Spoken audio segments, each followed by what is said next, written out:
Hey y'all, welcome back to my channel, the Shaa'Vaee Show.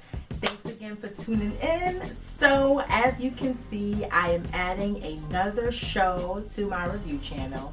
So today I'm going to be reviewing Power Season 6 Episode 5 titled King's Gambit.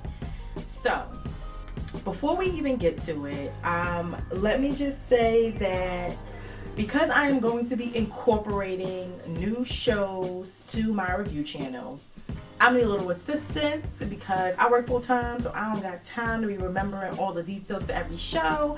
So if you see me looking over here, just know that I'm working with my assistant, aka my laptop, for my notes, okay?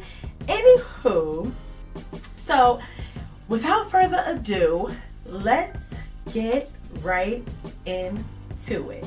Okay, so before we start, let's have a moment of silence for our boy Proctor.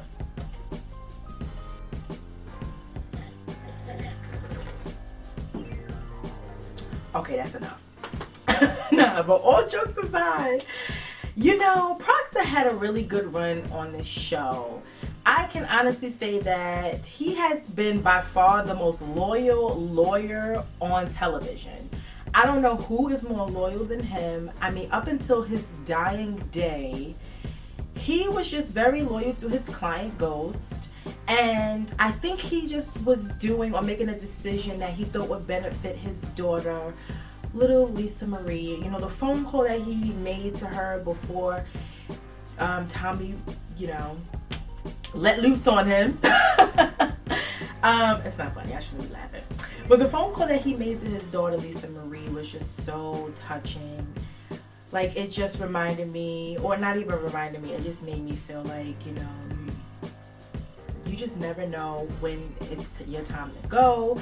And then it's like, this is what happens when you affiliate yourself with this kind of lifestyle. I mean, technically, Proctor was a lawyer, but he was just very deep into Tommy and Ghost's secrets. So, rest in peace, Proctor. He will be missed on the show. Although I knew it was coming because, you know, the show is ending. Somebody gotta go. So, and let's not act like we didn't know that something was going to happen to Proctor, okay? Let's not be surprised. So, anyway, y'all know how I like to unpack the episode character by character. So, since I'm already on the topic of Proctor, let's just talk about him first. So, who is hot? Okay, so throughout this entire episode, Proctor has been in some deep doo-doo. So, last episode, Proctor tricked his ex-wife Lindsay into thinking she didn't pass the bar, and that he found a new lady in his life who met his daughter, Miss Lisa Marie, and her and him and Lisa were the best of friends, you know. He's painting this picture, kind of just trying to make Lindsay jealous. So, now y'all know Lindsay used to be on that stuff, right? And, you know, she was just reaching a milestone in her sobriety, but finding out that she didn't pass the bar, plus Proctor's shenanigans, made Lindsay call her connect like, yo, I need some now. So long story short, Lindsay winds up overdosing, but the gag is, listen to the gag, Proctor could have got her some help before her last moment. But y'all, we all know that they are going through this whole custody battle, right? So for a split second, Proctor pulled out his phone to dial 911, but then he decided to let her die so she won't get full custody of their daughter. Now, if that's not a level of petty that is unreachable, I don't know what is. I mean, I understand, Proctor, you and your ex-wife was going through this whole custody battle, but I don't think that was worth it. So now your daughter, Lisa Marie, has to live with not, you know, now your daughter, Lisa Marie, basically has to live without her parents because they both made bad choices. So Proctor lets Proctor lets Lindsay, you know, bite the dust. And y'all know he kind of shows us that he's, you know, the better parent. At least that was until Sachs got a hold of the bug that he planted on Lisa Marie's book bag, which provides clear audio evidence proof of Proctor setting his ex-wife up to sleep forever. It was this very moment that Proctor became a gangster in our eyes. Oh, let's talk about it. So Sachs lets Proctor hear the audio of what happened moments before Lindsay's death. Then he gives Proctor two choices. Choice A, you tell me what happened to Angela and I'll delete the evidence. Or choice B, don't tell me what you know about Angela's death and I'll turn in the recording. Either way, Proctor's life is pretty much going to change drastically, as Cardi B would say. So here's where it gets interesting. Although Proctor's boy Benny advised him not to snitch, Proctor disregards the street code and tells Sachs that Tommy is the one who pulled the trigger on Angela. Tommy finds out, and yup, you guessed it right, lights out. And to be honest, from that moment, I knew something was going to happen to Proctor. Didn't want it to happen, but I knew it. I think we all can agree that we knew that something was going to happen to Proctor because Tommy don't play that. Anywho, before Tommy aired out Ghost's penthouse to get revenge against Proctor, Proctor tells Ghost to get rid of Maria Shaa'Vaee, and that's the girl, or Suarez I think her name is. And she is the woman who was scheduled to testify in court against Ghost, despite him giving her money to pay her off to keep quiet or to not want to testify anymore. So Sachs is trying to, throw everyone off, and he's telling Proctor that even though Maria has the money, she's still going to testify in court. So Proctor, and this is what I mean when I said Proctor became a gangster, Proctor's like, Ghost, we need to get rid of her ASAP, no Rocky. And Ghost is like, nah, I'm trying to turn off a new leaf. I don't want to do it. And Proctor's like, yo, if you don't take care of this and she testifies, then we're all screwed. And we know that that's Proctor's favorite word. Screwed. We're all screwed. So Ghost still does not budge. And Proctor's like, you know what? I don't got time for this. So I'm going to take it in my own hands. Proctor tells Tommy what's going on. And then y'all know Tommy delivers. And lights are out for Maria. So now, moving along from Proctor, let's talk about your boy, Tariq. Oh, Tariq. It looks like he's gonna learn early that these girls ain't loyal. So per the usual, Tariq and Effie, I believe that's her name, it's Effie. If it's not right, oh, okay, who cares? So Tariq and Effie play a game of chess in Tariq's room per the usual, and she basically tries to school Tariq by telling him that she knows what move he's going to make before he makes them. But Tariq has those ghost genes, and he's like, listen, I don't care what you can see or if you don't agree with how I'm moving, I know what I'm doing. And in the end, Tariq winds up winning the game.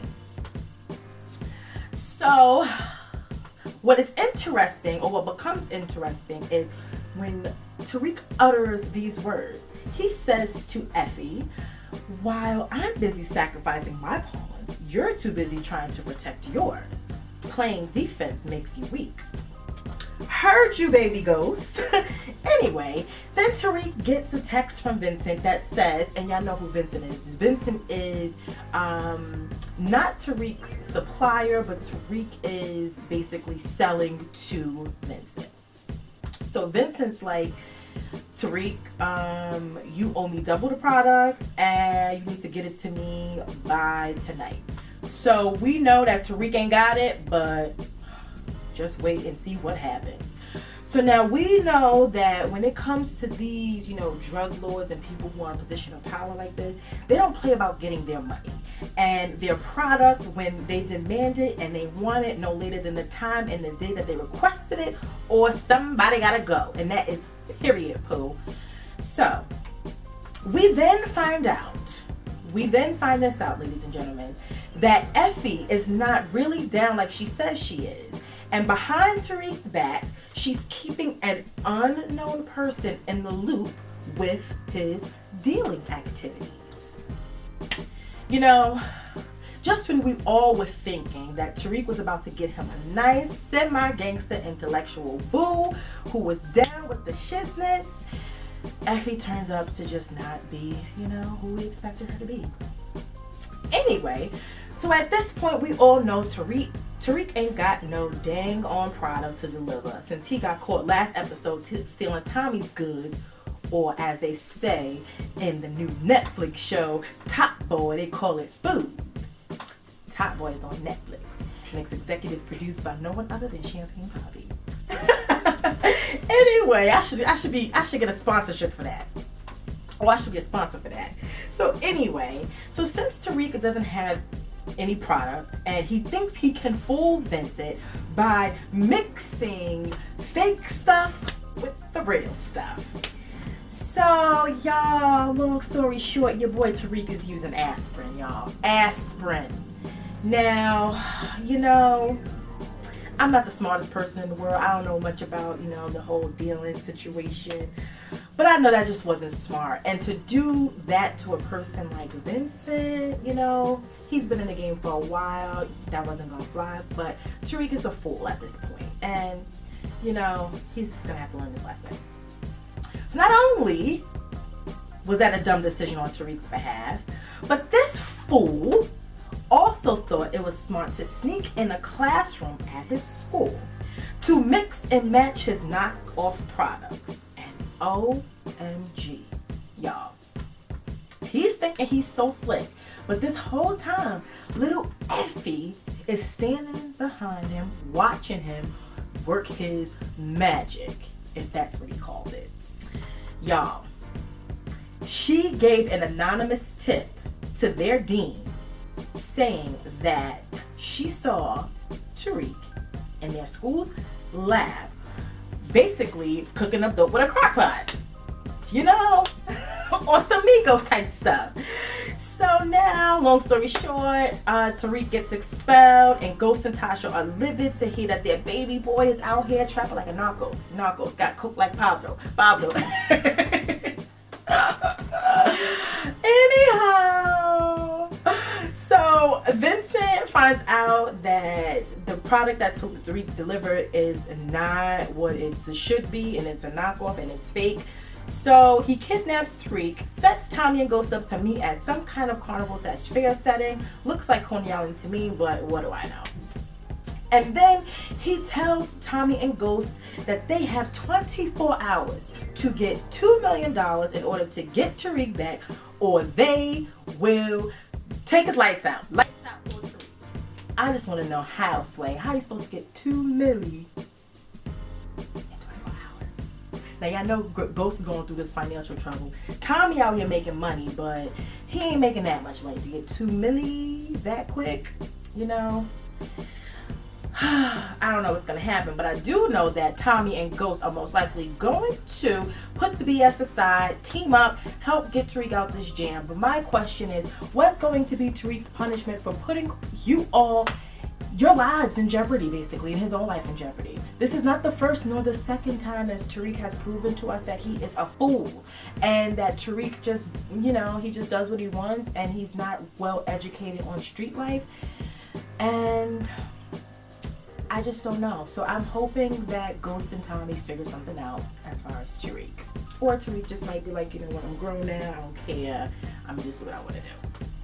Okay, so let's move along. So now we have the on and off again gangster, community advocate, entrepreneur, businessman, semi-professional, cheating, lying, classy, thug life, drug kingpin, trigger happy Ghost who is trying to turn his life around yet again. So he's pulling out of Councilman Tate's campaign to get out of the spotlight a little and lay low, so to speak. So Councilman Tate, he's been waiting for this moment his whole campaign. So he's happier than the graduate who has paid off their student loans. And he's like, woohoo, yeah, get out of my spotlight, Ghost, because you're taking my shine. So it's good that you're stepping down. I'm happy about that. However, Ramona, I think her name was Ramona, She's, helping Councilman Tate, with his campaign. And she's like, no, James, don't do this. I think you can help us win. Tate's polling increased after you stepped up and spoke at the last press conference. So Ghost is kind of like, oh, word? I did that? That was me? But then he's like thinking like, nah, look, I'm good. Enjoy though. So, I low-key feel like Ramona wants to sit on Ghost's lap and do all types of nasty stuff to him. But I'm going to mind my business on that. That's not my business. So anyway, let's move on to Cooper Saxe, who is also Angela's colleague, who hated her guts before, but now that she is gone, he just finds interest in wanting to figure out what happened to her. Or does he just want to frame St. Patrick and make sure that Ghost is the one who did it so he can finally put him in jail? Who knows at this point? So all I know is that Saxe's obsession with Ghost is quite disturbing, although he is not too far off with his predictions. Anyway, so evidence shows that Ghost had nothing to do with Angela's murder. Nothing to do, meaning that he did not, he didn't pull the trigger. So thanks to Detective Rodriguez, who at first I must admit I didn't like because she was just getting too close to figuring stuff out. But now that she's trying to prove Ghost is innocent in this instance, I like her a little bit for now. But anyway, so Saxe is in the hot chair with Warner, but only for a moment when Warner finds out that Ghost and Andre paid Maria a visit. Mind you, Andre was the one who told Saxe about Ghost being at Maria's house. And y'all, the FBI came there and was ready to blow the door down and everything. But it was a false alarm, so Saxe is in trouble for that. But anyway, Ghost didn't do anything to Maria besides give her money. And, that was his token of saying, here's your money, don't testify, go find a new life. So Saxe thinks that this whole little fiasco that's going on, he thinks he can tie it to Proctor, and tie Proctor to the case and charge him for helping Ghost out by using Lindsay, which we talked about before, Proctor's ex-wife, to help frame Proctor by planting the bug in their daughter's book bag to record all of Proctor's activity in hopes of getting something good about Ghost. But instead, Saxe gets the information or the details on how Proctor was involved in his ex-wife's overdose. Woo, child. Alright, so Saxe, he's just on the move. He's just trying to catch somebody doing something, and we're gonna see what happens next episode. So let's talk about your girl Tasha. So homegirl is still sneaking around smoking blunts and cards with Tommy, which is Ghost's on and off again brother, his current enemy, and number one on Ghost's hit list. Not to mention, Tommy is also Keisha's, which is Tasha's ex-best friend's man, who, by the way, Keisha wants nothing to do with Tasha and told Tommy he can't be friends with the St. Patricks anymore. Now, I'm sorry, but first of all, Keisha, darling, I don't know who you think you are telling the most wanted man in New York City who he can and cannot be friends with. Not to mention, you must not have him on lock like you say you do or you think you do, because he's still sneaking around being BFFs with Tasha and he hasn't done anything to Ghost yet. So, I don't know. But, this is not about Keisha right now. We're talking about Tasha. So Tasha is hella broke, although she just opened a daycare center. But the profits, she won't be able to see a profit until, a couple of months later. So Tommy's like, say no more. I got you with cash. Typical Tommy stuff. So obviously, Tasha can't wash the money for Tommy at the daycare center because Keisha now took over Tasha's job. So then Tommy asks Tasha if she is still on the list to go upstairs to the penthouse where Ghost stays. And Tasha's like, why? And Tommy looks at her like, because you know I don't want to do the Ghost, right? So she's like, it ain't time to off Ghost just yet. So at this point, we don't know when it's going to be time, because every episode, it ain't the time. Tasha, just say that that's your man or your ex or whoever it is you love him and you ain't ready for him to go yet. Just be honest with yourself, be honest with all of us. So moving forward, Tasha's closing up the daycare center after waiting 2 hours. past the pickup time for a parent to collect their child. While she's locking up her center, which seems to be like her first real legal job outside of slanging stuff that she has no business slanging, she's approached by some dude from the neighborhood. I'm sick of all these random dudes popping up at Tasha's center, by the way. But anyway, so the dude walks up to Tasha and he's just like, yo, you can't just, you gotta check in with people before you start opening up businesses around here. And I don't care if you have cameras, you still gonna need protection. So I'm gonna need a band a week. If you don't want to give me a band a week, I'm gonna burn this place down. So fast forward just a little tiny bit. Tasha meets up with Tommy again in his car, but this time blunts are not involved. So she asked Tommy for money since, at first Tommy said he was going to give us the money. But now Tommy's like, nope, sorry, can't help you no more because Keisha's going to be pissed. Then Tasha brings up Holly, which is Tommy's ex-girlfriend. And we all know how Tommy feels about Holly. When the conversation of Holly comes up, he gets really upset and things just don't go, it just goes sour. So Tommy kicks Tasha out of his car. So moving forward, back to the guy who came to Tasha's spot and said to her, oh, hey, I need a band a week. So now Tasha, desperate for money, you know what she says to the guy? Hey, I'm going to help you. I'll help you sell. Tasha just met this man, y'all. You know what? At this point, I'm sick of the St. Patrick's. I'm not even talking about that. I'm sick of the St. Patrick's at this point.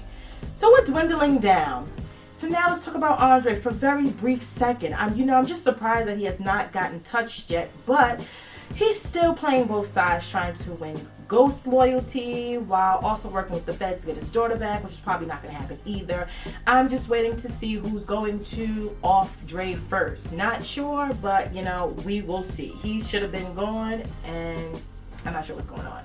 So Dre is still looking for some extra work outside of the club, but unfortunately, because he's been known as a snitch and him working for anyone right now is bad for business. So there you have it for Dre. Dre is unemployed and I don't know, just trying to figure his life out.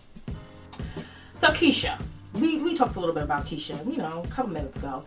So Keisha at this point is just thinking she all cute and fly because she got a bag now. But she's doing too much digging around to find out info pertaining to what happened to Holly. And I'm afraid that if she don't stop asking, she is going to be the next Holly. So she's flexing on Tasha like, look at how the tables have turned. I'm a boss, you a worker. And this happens when they run into each other at a shopping store, and Tasha does not have the coins to buy the clothes that she has on the counter. So Keisha just thinks she is ill. I just need to say that, Keisha, honey, we all know that you are not about this gangster life, okay? And whatever happens in the dark sometimes come to the light. And I just feel bad for you because I know that you're really doing this because you are really upset with Tasha, but this is going to get you hurt, baby girl. This is not the lifestyle you want for you or your son, and you trying too hard to be down, and you making false promises that you cannot keep when things hit the fan. So, Keisha, my advice to you is just to be quiet. Last but not least, this is very short, Tommy Egan. Tommy just don't give a hot damn about anybody. You hear me? But do you hear me? He doesn't care about anybody. He is just on go mode. Ever since he took out Holly and Terezi, he just has been a real life savage, just not caring about nothing.